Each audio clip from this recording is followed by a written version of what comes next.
ಎಲ್ಲರಿಗೂ ನಮಸ್ಕಾರ. Innovative exam updates ಶಾಲೆಗೆ ಸ್ವಾಗತ. ಗೈಸ್, ನೀವು ಇಲ್ಲಿ ನೋಡ್ತಿರೋ ಹಾಗೆ ಸೆಂಟ್ರಲ್ ಬ್ಯಾಂಕ್ ಆಫ್ ಇಂಡಿಯಾದವರು ಒಂದು ಜಾಬ್ ವೇಕೆನ್ಸಿ ರಿಲೀಸ್ ಮಾಡಿದ್ದಾರೆ. ಯಾವುದಪ್ಪ ಅಂತಂದರೆ credit officer in junior management ಅಂತ ರಿಲೀಸ್ ಮಾಡಿದ್ದಾರೆ. ಅದಕ್ಕೆ ಏನೆಲ್ಲ ಎಲಿಜಿಬಿಲಿಟಿ ಇರಬೇಕು ಮತ್ತು ಅಪ್ಲಿಕೇಶನ್ ಯಾವಾಗಿಂದ ಸ್ಟಾರ್ಟ್ ಆಗುತ್ತೆ, ಲಾಸ್ಟ್ ಡೇಟ್ ಯಾವಾಗ, ಫುಲ್ ಡೀಟೇಲ್ ಆಗಿ ಈ ವಿಡಿಯೋದಲ್ಲಿ ತಿಳಿಸ್ಕೊಡ್ತೀನಿ. ಅದಕ್ಕಿಂತ ಮುಂಚೆ ನೀವು ನಮ್ಮ ಚಾನಲ್ನ ಮೊದಲೇ ಬಾರಿ ನೋಡ್ತಿದ್ರೆ ಸಬ್ಸ್ಕ್ರೈಬ್ ಮಾಡ್ಕೊಳ್ಳೋದನ್ನ ಮರಿಬೇಡಿ. ಮತ್ತು ಬ್ಯಾಂಕಿಂಗ್ ಎಕ್ಸಾಮ್ಗೆ ಪ್ರಿಪೇರ್ ಆಗ್ತಿರೋ ನಿಮ್ಮ ಫ್ರೆಂಡ್ಗೆ ಈ ವಿಡಿಯೋನ ಶೇರ್ ಮಾಡೋದನ್ನ ಮರಿಬೇಡಿ. ಸೊ ಗೈಸ್, ಮುಂದೆ ನೋಡೋದಾದರೆ ಅಪ್ಲಿಕೇಶನ್ ಸ್ಟಾರ್ಟ್ ಆಗಿರೋದು ಜನವರಿ 30th 2025. ಲಾಸ್ಟ್ ಡೇಟ್ ಬಂದು February 20th 2025. ಪೇಮೆಂಟ್ ಮಾಡಲಿಕ್ಕೆ starting date same 30th Jan 2025, last date 20th February 2025. Admit ಕಾರ್ಡ್ನ ಇನ್ನೂ ಬಿಟ್ಟಿಲ್ಲ, ಅನೌನ್ಸ್ ಮಾಡ್ತಾರೆ ಇನ್ನು. ನೆಕ್ಸ್ಟು ಆನ್ಲೈನ್ ಎಕ್ಸಾಮಿನೇಷನ್ಗೆ ಇನ್ನೂ ಬಿಟ್ಟಿಲ್ಲ, ಅದನ್ನು ಅನೌನ್ಸ್ ಮಾಡ್ತಾರೆ. ನೆಕ್ಸ್ಟ್ ಬರೋದಾದರೆ ಇಲ್ಲಿ ನಿಮಗೆ ಡಿವೈಡ್ ಆಗಿದೆ ಯಾವ ಕ್ಯಾಟಗರಿಗೆ ಎಷ್ಟೆಷ್ಟೆಲ್ಲ ವೇಕೆನ್ಸಿ ಇದೆ ಅಂತ. SC 150, ST 75, OBC 270, EWS 100, general 405, total 1000 vacancies ಇದೆ. ನೆಕ್ಸ್ಟ್ ಬರೋದಾದರೆ ನಿಮಗೆ ಸ್ಕೇಲ್ ಆಫ್ ಪೇ ಇಲ್ಲಿ ನೋಡ್ಬೋದು ನೀವು.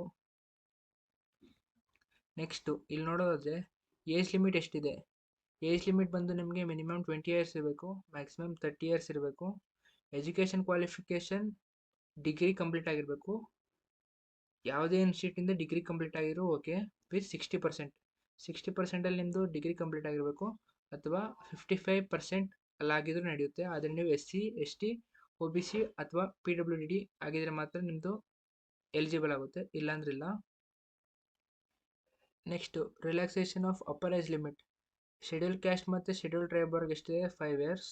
OBCಗೆ 3 years ಇದೆ, ಮತ್ತು PWDಗೆ 10 years. ಇಲ್ಲಿ ನಾವು ನೆಕ್ಸ್ಟ್ ನೋಡೋದಾದರೆ ಸೆಲೆಕ್ಷನ್ ಪ್ರೋಸೆಸ್ಸಲ್ಲಿ ಎಕ್ಸಾಮಿನೇಷನ್ ಸ್ಟ್ರಕ್ಚರ್ ಹೆಂಗಿರುತ್ತೆ ಅಂತ ನೋಡೋದಾದರೆ, English language 30 questions 30 marks, 25 minutes ಇರುತ್ತೆ. ಆ್ಯಪ್ಟಿಟ್ಯೂಡ್ ಬಂದು ನಿಮಗೆ 30 questions 30 marks, medium of exam English Hindi 25 minutes. Reasoning same ಇದೆ 30.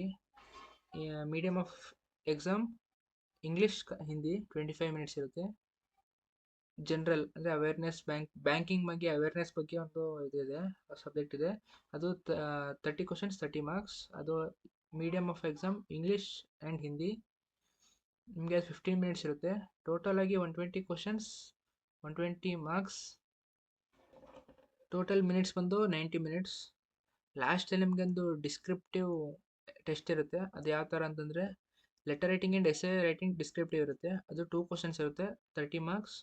ಅದು ಇಂಗ್ಲೀಷಲ್ಲಿ ಬರೀಬೇಕು, ಮತ್ತು 30 minutes ಅಲಾಟ್ ಮಾಡಿರ್ತಾರೆ ಅದಕ್ಕೆ. ಮತ್ತು ಈ ಎಕ್ಸಾಮ್ಗೆ ನೋಡೋದಾದರೆ ಯಾವುದೇ ರೀತಿ ನೆಗೆಟಿವ್ ಮಾರ್ಕಿಂಗ್ ಇರೋದಿಲ್ಲ.